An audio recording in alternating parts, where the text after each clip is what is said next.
गुरुदेव शरणम गुरुदेव Namami. Lesson number 3, episode number 6। कल हम बात कर रहे थे वास्तु दोष प्रयोग से पहले ध्यान देने वाली चीजों के बारे में।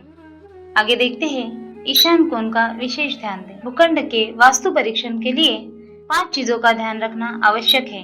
पृथ्वी, जल, वायु, अग्नि, आकाश। इन 5 तत्वों को ही पंचमहाभूत कहते हैं। सौरमंडल, प्राकृतिक ऊर्जा, घर के अंदर पहुंचने वाले इन 5 स्रोत को निर्दोष होना चाहिए। प्रकृति का अधिकतम लाभ उठाते हुए घर, मकान या दुकान के बंदिशों की सुख समृद्धि और मानसिक शांति ही वास्तु विन्यास का प्रारंभिक उद्देश्य है।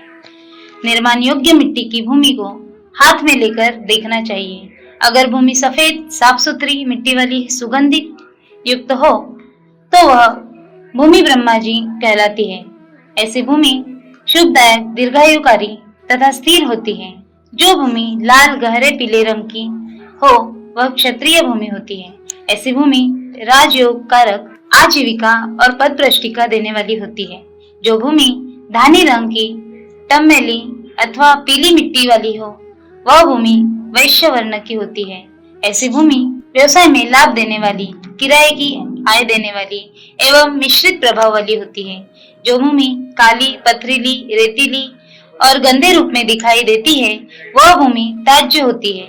उसे निम्न कोटि की भूमि कहा जाता है। जिस भूमि में गेहूं, चावल आदि अनाज या साग सब्जी पैदा होती है वह भूमि शुभ होती है।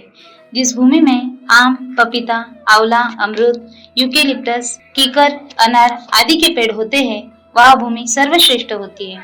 जिस भूमि में नीम, पीपल, नींबू, बेर, कांटेदार झाड़, रामबान, टैंक्स और भाग पेड़ के उगते हैं वह भूमि मध्यम स्तर की, हानि लाभ में शून्य एवं वंश की वृद्धि करने वाली होती है।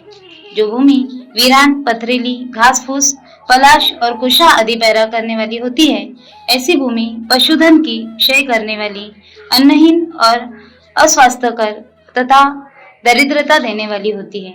भूमि के पूर्व या पूर्वोत्तर भाग नीचा और ढलान वाला हो, विपरीत दिशा हो, उच्च हो या पहाड़ी टीले से आच्छादित हो तो ऐसी भूमि श्रेष्ठ और शुभ मानी जाती है।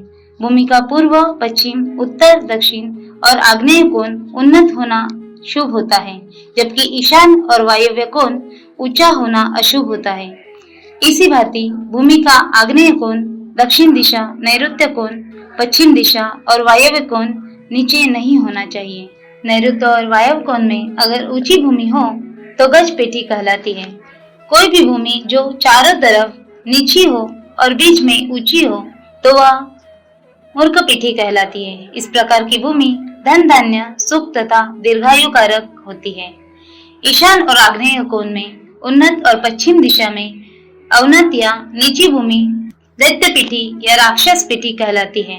पूर्व और पश्चिम दिशा में लंबी और नीची, उत्तर दिशा में चौड़ी और ऊंची भूमि नागपीठी कहलाती है। ऐसी भूमि और दैत्यपीठी भूमि कलहकारी, दुर्घटनाकारक, पशुओं और बच्चों में के लिए घातक तथा शत्रु भयकारी होती है। अन्यथा निर्माण कार्य के लिए शुभ भूमि ही चयन करना चाहिए। जमीन की मिट्टी को हाथ में लेकर या मिट्टी में भरकर धीरे धीरे की ओर गिराना चाहिए। अगर भूमि रेतीली, झिरझिरी, पोली और मिट्टी से एकदम गायब हो जाए तो ऐसी भूमि भवन की नींव को कमजोर कर देती है। आगे चलकर उसमें कीड़े मकोड़े, दीमक, चूहे, सांप के अड्डे हो जाते हैं।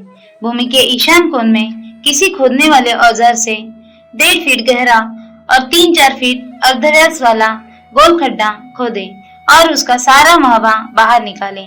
बाद में उस मिट्टी को पुनः उसी गड्ढे में भर दें। गड्ढा पूरा भर जाने पर अगर कुछ मिट्टी शेष बचती है तो वह भूमि उत्तम और शुभ होती है। अगर कुछ न बचे तो माध्यम तथा कुछ गड्ढा बाकी रह जाए तो भूमि अशुभ होती है।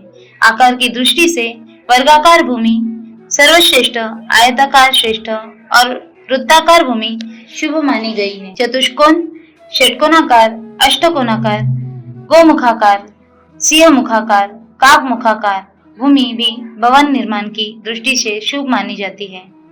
परंतु त्रिकोणाकार, चक्राकार, षटकाकार, विषम बाहु, अर्धवृत्त अथवा त्रिकोण युक्त भूमि अशुभ मानी जाती है। ऐसी भूमि पर भवन निर्माण नहीं करना चाहिए। दो विशाल भूखंडों के बीच एक छोटा और संकरा भाग जिसकी लंबाई अधिक और चौड़ाई से कम हो, वास्तु दृष्टि से अशुभ होता है। ऐसी भूमि पर बनाया गया भवन हानिकारक होता है। भवन निर्माण करते समय दिशाओं का निर्धारण उचित और सही करना चाहिए। दिशा निर्धारण ठीक न होने से निर्माण कार्य में बाधा आती है। अगर वास्तु नियम लागू करने हो तो दिशा का निर्धारण सूर्योदय, सूर्यास्त की जानकारी से लेकर पूर्व पश्चिम, उत्तर दक्षिण का निर्धारण कर लेना चाहिए। दिशा दोष के कारण बनाई गई इमारत पर धूप, प्रकाश, वायु का आगमन और प्रसार यथोचित ढंग से नहीं हो पाता। अधिक तापमान वाले क्षेत्रों में उत्तरायण, दक्षिणायन सूर्य का भी ध्यान रखना चाहिए कि भवन बन जाने के बाद दक्षिणायन में तो बिल्कुल धूप न आए और उत्तरायण के दौरान गर्मियों भर सुबह से शाम तक धूप ही धूप रहे। भूखंड में अगर ईशान या पूर्व दिशा की ओर का भाग अधिक चौड़ा हो तो शुभ होता है। दक्षिण का अग्निकोण अधिक चौड़ा हो तो भूखंड अशुभ होता है। नैऋत्य और वायव्य एवं पश्चिम दिशा का भूखंड अधिक चौड़ा हो तो अशुभ होता है। जहाँ तक संभव हो भूखंड में पूर्वी कोश में खाली स्थान अधिक छोड़े, ईशान कोण में थोड़ा कम, दक्षिण या पश्चिम दिशा में खुला स्थान न भी छोड़े तो कोई हर्ज नहीं। भूखंड में पूर्व दिशा की ओर मार्ग, पगडंडी या चौड़ा रास्ता हो तो श्रेष्ठ होता है। पश्चिम दिशा की ओर भी आगमन का मार्ग हो तो भूखंड ठीक होता है। भूखंड के उत्तर और दक्षिण दिशा की ओर मार्ग होना सम होता है। भूखंड के दक्षिण पूर्व यानी आग्नेय कोण की ओर मार्ग या गली होना अशुभ होता है। भूखंड के चारों ओर मार्ग होने पर धन हानि की दृष्टि से शुभ होता है। भूखंड के चारों ओर मार्ग और चौराहे बने हो तो ऐसा भूखंड संपन्नता देता है। यह व्यापार और कर्मशिला कॉम्प्लेक्स के लिए उत्तम होता है। इसकी कीमत बहुत ऊंची होती है। भूखंड के आसपास मंदिर, मस्जिद, मीनार या नाला होना भूखंड के लिए वेद यानी रुकावट पैदा करता है। वेद दोष के कारण श्रेष्ठ भूखंड भी अशुभ होता है। यदि भूखंड वायव्य कोण में उत्तर या उत्तर पश्चिम दिशा में 2-4 इंच कम हो तो भूखंड शुभ होता है। ऐसे भूखंड में निर्माण कार्य के दौरान आर्थिक तंगी नहीं आती। यदि भूखंड आग्नेय कोण पूर्व या दक्षिण पूर्व की ओर 2-4 इंच कम हो तो ऐसा भूखंड भी शुभ होता है, परंतु ईशान कोण उत्तर या उत्तर पूर्व की दिशा में कम हो तो अशुभ होता है। अगर भूखंड में चारों कोनों में 2 अधिक कोण हो, एक समकोण हो तथा एक न्यून कोण हो तो ऐसा भूखंड कर्णात्मक होता है, यानी इस भूखंड पर भवन निर्माण करना लाभदायक होता है। भवन की ऊंचाई से 100 या 200 गज के भीतर मंदिर, धर्मस्थल या स्कूल, कॉलेज नहीं होना चाहिए। भवन के मुख्य द्वार के सामने ब्रह्मा, विष्णु, शिव या दुर्गा का मंदिर भी नहीं होना चाहिए। भवन के आसपास मंदिर या जैन मंदिर ऊंचे होते हैं, उनकी छाया भूखंड पर नहीं पड़नी चाहिए। यदि ऐसा भूखंड हो तो निर्माण काल के दौरान छोटी मोटी समस्याएं उत्पन्न होती हैं। कब्रिस्तान आदि सहित भूखंड से 1 किलोमीटर की अवधि से कसाई भाड़ा, शराब घर या जुआ घर, रंगशाला, वैश्यालय, रबड़ की फैक्ट्री आदि नहीं होनी चाहिए। इससे वातावरण का प्रदूषण वायुमंडल के जरिए भूखंड निवासियों के स्वास्थ्य को बिगाड़ सकता है। भवन का नक्शा तैयार करवाते समय खुली छत पूर्व या उत्तर की ओर रखनी चाहिए। 2 मंजिला या 3 मंजिला भवन बनाते समय दक्षिण पश्चिम की अपेक्षा पूर्वोत्तर भाग की ऊंचाई कम रखनी चाहिए। बिना भूमि पूजन किए या शैली शोधन किए या भूमि की शुद्धि किए, किसी से सलाह लिए बगैर बिना नक्शा बनवाए भवन निर्माण करने से भवन की व्यवहारिकता नष्ट हो जाती है। ऐसा भवन बन जाने के बाद भी भूस्वामी के प्रयोग में नहीं आता। किसी कारण अगर कोई वास्तु दोष रहा जाता है तो वह भूस्वामी के कद के बराबर गहराई तक भूखंड में से मिट्टी खोदकर निकाल दे। निकाली गई मिट्टी को कई दूर खेत आदि में फेंक दे, पुनः उसमें किसी दूसरे स्थान की मिट्टी भर दे। ऐसा करने से वास्तु दोष नष्ट हो जाता है। भवन के उत्तर या पूर्व दिशा में दरवाजे, खिड़कियां अधिक रखनी चाहिए। दरवाजे की संख्या सम होनी चाहिए, विषम नहीं।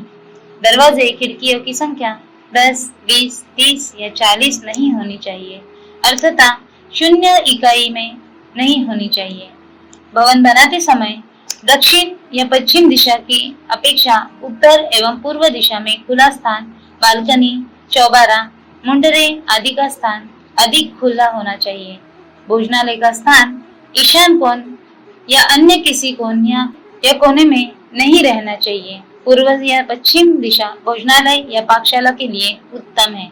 पूजा स्थल, अध्ययनशाला, पुस्तकालय या बैठक का निर्माण सदा ईशान कोण में करवाना श्रेष्ठ होता है। पूजा के दौरान व्यक्ति का मुंह पूर्व या उत्तर पूर्व की ओर श्रेष्ठ कहा गया है।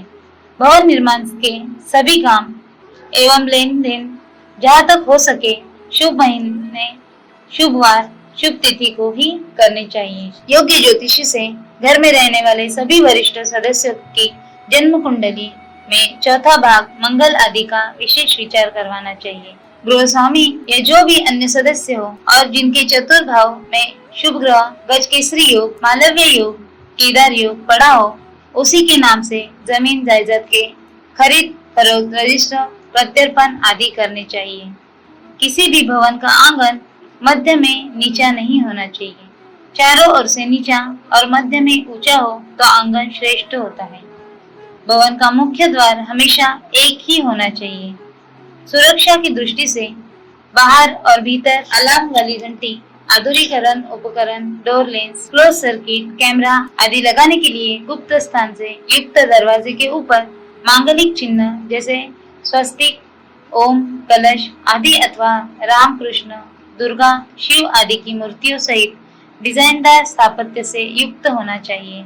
सपाट और सादा मुख्य द्वार अधिक शुभ नहीं होता, परंतु लोहे का दरवाजा, शटर आदि डालने वाला मुख्य द्वार हो तो फिर चोर उचक्के के ध्यान आकर्षण के लिए अधिक सजावट नहीं करनी चाहिए।